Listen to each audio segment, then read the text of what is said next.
ओहो यो त राजु होइन हो राजु भाइ यहाँ आउँदा यहाँ कहाँ गएर आएछ केटो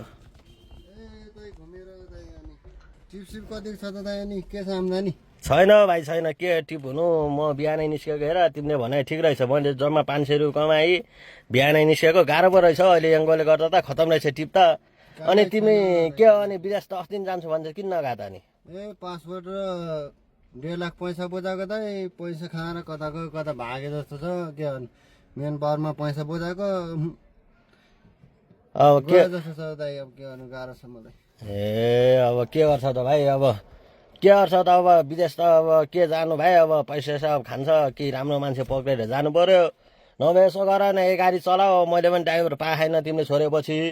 अस्ति अब तिमीले 30,000मा 3,000 दिइहाल्यो 27,000 पैसा मैले तिमीलाई मिना गरिदिएँ तिम्रो त्यत्रो कति पैसा डुबे कति पैसा दिया हो र 1.5 लाख दिएको त के गर्नु गाह्रो छ 1.5 लाखै खाएर भागिहाल्यो नि पासपोर्ट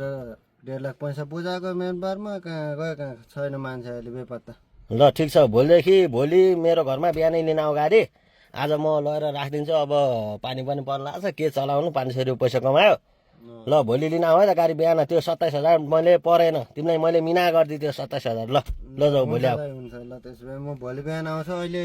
त्यो मान्छे यता माथितिर घर यता छ भन्दै थियो म यसो बुझेर आउँछु जो पुलिसलाई रिपोर्ट सिपोर्ट देऊ न जाऊ ल त्यतिकै कहाँ छोडिन्छ त्यसलाई पनि ल भोलि आऊ भोलि ल